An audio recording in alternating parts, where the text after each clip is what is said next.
invite you, in the absence of Mr. Tuju,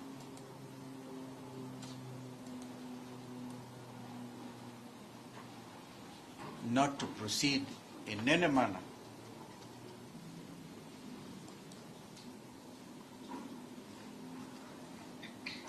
with this unfortunate prosecution.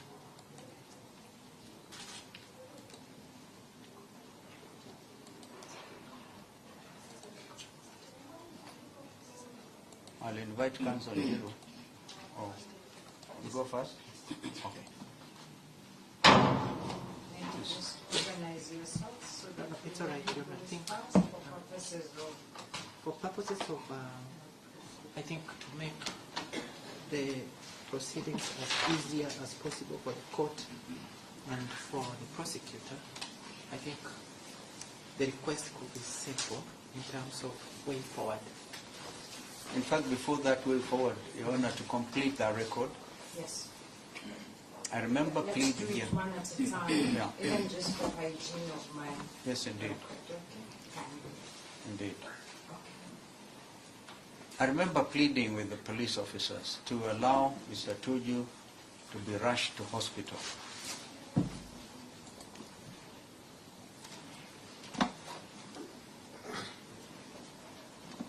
What I witnessed was unfortunate bureaucracy. I was asked more than 3 times to wait for another 20 minutes, but they are consulting their seniors. And at some stage I remembered the telephone contact of the Deputy DCI, Mr. Onyango, whom I called, and he said he was sending an officer from the Nairobi area. I think eventually an officer came. I let her land. She's a DC officer in Langata. But they could not take a decision on a person who is dying in their presence.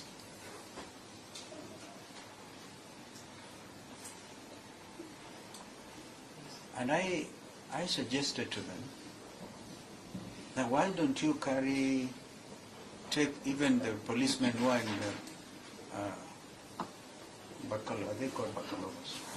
These things. Yeah, these days it's a tradition for even public officers to hide their faces. So I said even those, carry the handcuffs, put on Mr. Tuju's legs, if need be, and take him to hospital.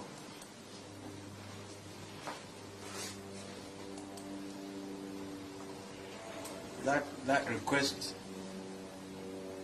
which I made consistently, was declined. But this morning, lo and behold, they have decided to take him to hospital. I think we take it on now from them. Who is the owner of that cell phone? The owner of that phone? It's another. It sounds like an Android. This one? Let's see. You know, before my learned friend is gives you the way forward, or suggests the way forward with the permission of senior counsel. You know, what has been put on record by senior counsel is a matter that we witnessed. But most So importantly, do you Your have Honor, his permission? Is he done with his He has my permission, Your Honor. you must But let him be brief because Yes, we want to get out of here. Okay. You know, what happened yesterday is that when our client was abducted because I wanted to fight for search, I insisted that the police needs to account for his whereabouts. And the means of accounting for his whereabouts was placing his presence in Karen station in an OB. So that, you know, we could be in a position to tell the chain of custody and to understand whether or not our client was under arrest, a lawful arrest. You know, that never happened. At the time we were leaving Karen, at around 8 o'clock or thereabouts, or 7 In the evening? in the evening, that entry had not been done. I requested Mr. Mbati seated here, who was in charge of the operation as the regional deputy CCIO, to have it recorded. Mr. Mbati, the gentleman present. But that was never happened. Number two, Your Honor, this is a court that requires to look at the legal foundation of a charge, if a charge is proposed, and the legal propriety of that particular charge, Your Honor.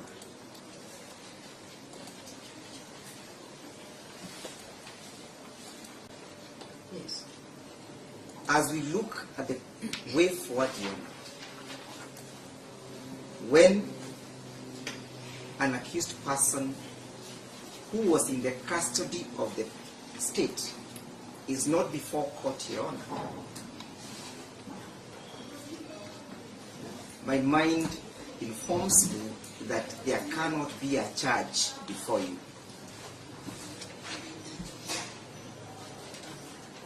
Because the legal foundation of a charge is the presence of a suspect.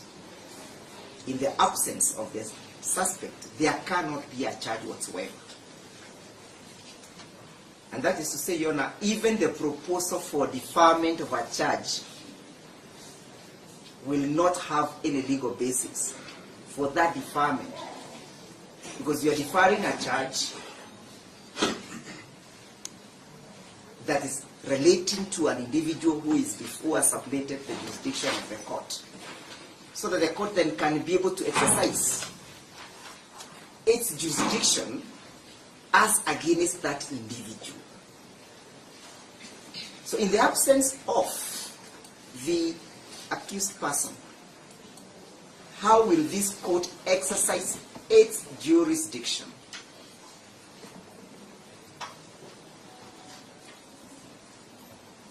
Granted the explanation given by senior counsel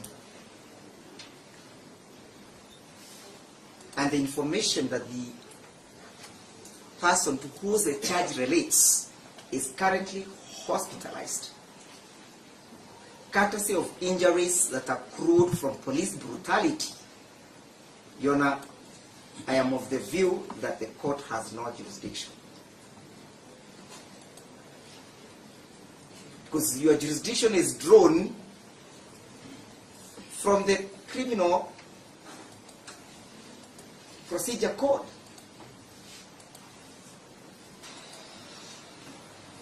The mere presence of a charge before Your Honor does not confer you with jurisdiction in the absence of an intended accused person. And I'm using the word deliberately intended accused person because that person is not before you.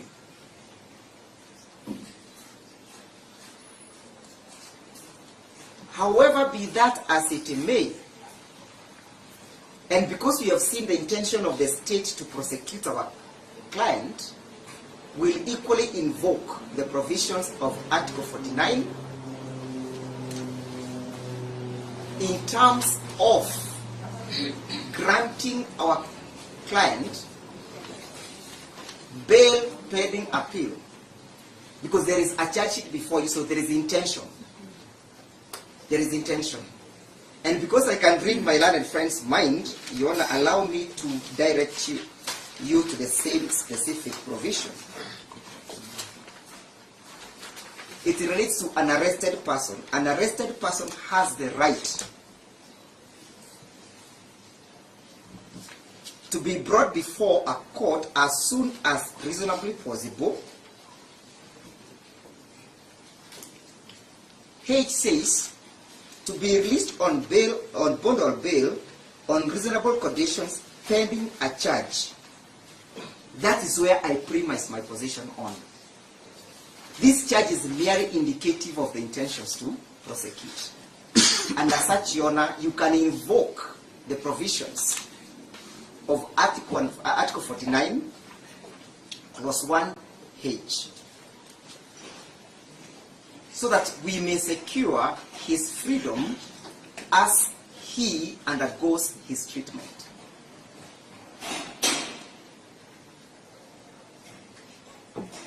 I invite my learned friend, Mr. Onge.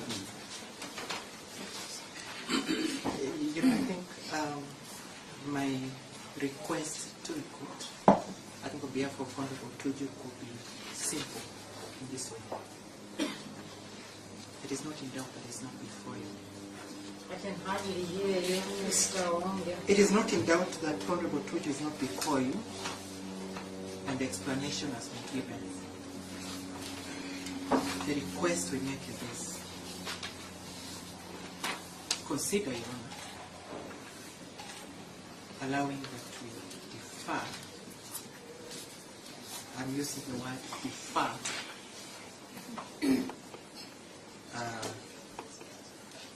the plea on terms, Your Honor, on terms of freedom, and give us a return date, perhaps in 2 weeks or so, subject to remarks or documentation on the status of Honorable Tuju's health. Because what we have before you is information that hasn't been presented to you, except the fact that he's currently under examination at Karen Hospital. So the request could be, please consider deferring the plea on a freedom, because Honorable Tuju is a public figure, is not a risk, flight or otherwise. He'll show up in court as and when the right day.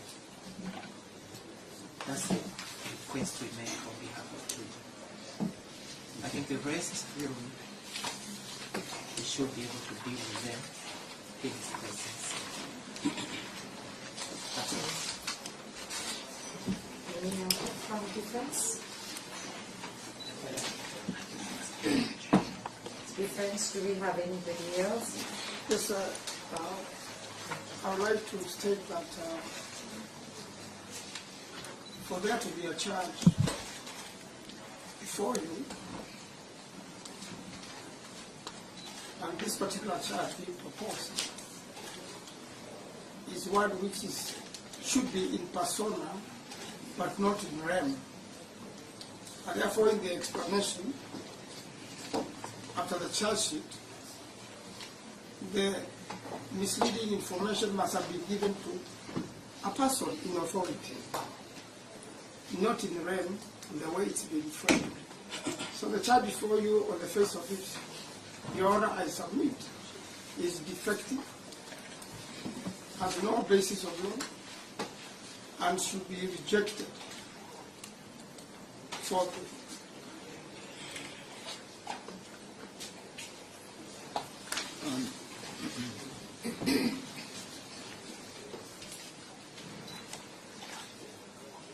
Your Honor, just one simple matter. The Honorable Jim Orengo, Governor Siaya, and also Senior Counsel, rang me last night. I was just forgetting to say he'll try to be here, but in the event he's not here, he should be placed on record. You say who? Senator, former, because Governor James Orengo, Governor Siaya, Yes. himself Senior Counsel. Yes. And who else did you say? You say two people. Sorry, Your Honor, no, just that, just that.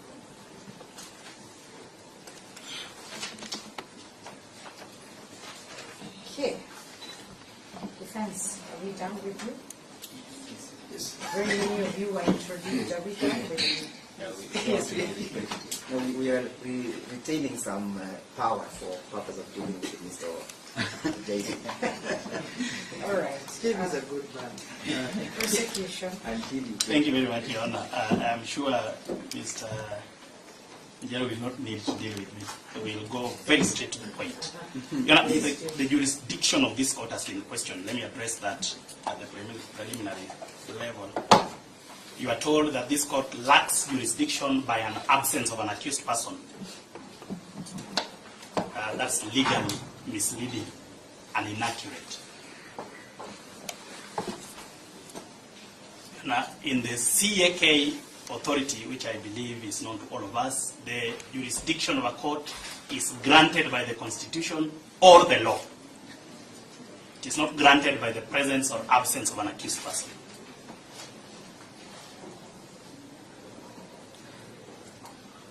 Now, this court is characterized as a subordinate court by the Constitution of Kenya, and the jurisdiction of subordinate courts is granted by Article 169 of the Constitution.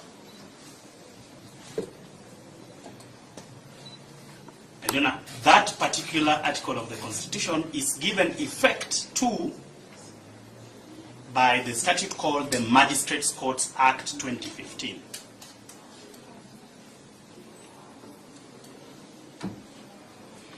In addition to Article 169 and giving effect thereto, the criminal jurisdiction of this court is granted by Section 6 of the Magistrates Courts Act. To be more particular, as regards offences under the Penal Code, Section 6, subsection A of the Magistrates Courts Act 2015, so that this court has jurisdiction, whether or not an accused person is present. You know, one of the innovations of the new constitution is that even in the absence of an accused person, although the circumstances are important, where it is impossible, or rather it is impossible to proceed with proceedings in the presence of an accused person, then a court... Presence or absence? Sorry, in the absence. Thank you, Mr. Ndeko. Yes. Thank you. No, you will not listen. It's okay. Not I will not, I cannot.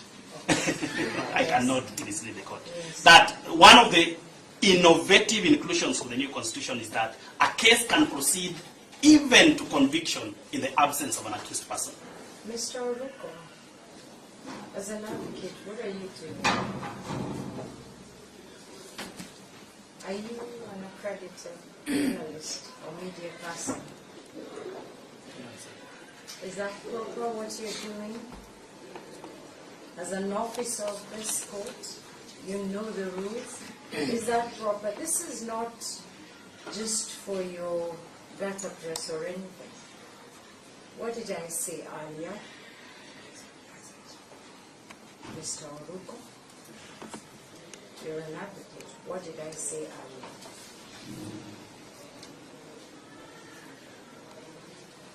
Give me to it. You know what you're doing, right? Stop it. Yes. Thank you, Anna. Yes. So that we respond that the absence of the suspect before you does not take away the jurisdiction of this court to consider the matter before you. Having said that, Your Honor, we sympathize with the factual matrix given by the Honorable former VP as regards the circumstances surrounding the arrest, which otherwise they characterize as an abduction of the suspect. However, Your Honor, as confirmed by the Defense Counsel, Honorable Tuju is at Karen Hospital as we speak, having been taken there by police officers from the Karen police station. The right thing to do this morning than to drag a sick man to hospital, the police officers, to court, the police officers took him to the Karen hospital. It is confirmed by the defense. We wish Honorable Tuju a very quick recovery.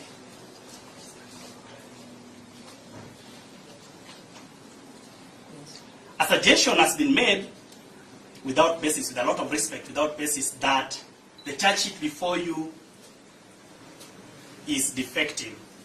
An interesting argument is made that the charges are in personam as opposed to being in rem. We agree. that the charges are in persona.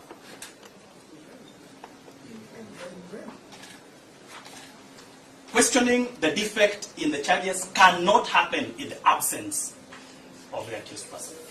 While the court cannot lack jurisdiction in the absence of an accused, the viability of the charges cannot be questioned in the absence of an accused person. Interesting twist, I know. The question as to the defect or viability of the charges can only happen in the presence of the suspect.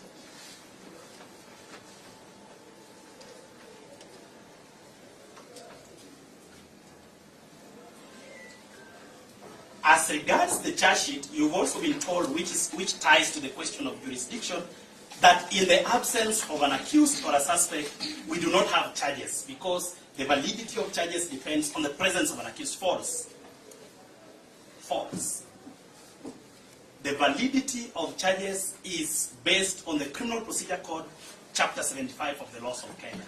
And it says that a charge shall be sufficient if it has a statement of the offense and particulars sufficient enough to respond thereto. I must be talking about Section 216, Your Honor. I may need to confirm that a charge shall be viable if it has a statement of the offense and it has particulars sufficient to answer thereto. But as we have said, without the accused person, whether or not the statement and the particulars are sufficient cannot be a question to be addressed in his absence, because the charges are as against the accused person and not his advocates.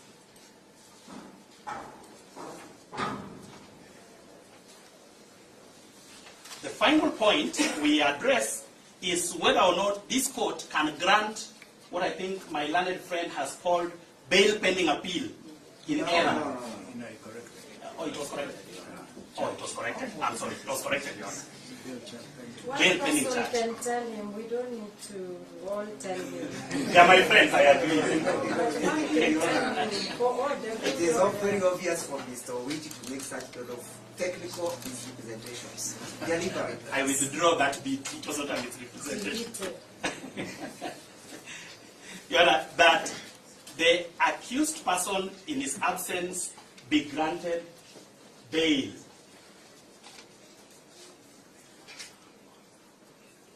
You know, we are opposed to the grant of bail in the absence of the accused person. We already, however, had alerted our colleagues that we were not going to oppose bail upon charges. Why, Your Honor? Because the court has been hospitalized, and a factual matrix has been given about certain injuries. My colleagues have not used the word violation, but that's what I suspect they were indicating to the court. This court needs to see the suspect, assess his condition as soon as he's able to get back on his feet and is able to understand the proceedings, make appropriate orders, including an order pursuant to Article 49(1)(h), which is an order for bail. We therefore, in the alternative, propose that it is in the interest of all, or rather both sides, both the defense and the prosecution, that Honorable Tuju gets treatment as a matter of urgency, and that in our alternative proposal, as soon as he is back on his feet, appears before this court, the parties to address the viability of the charges. If we agreed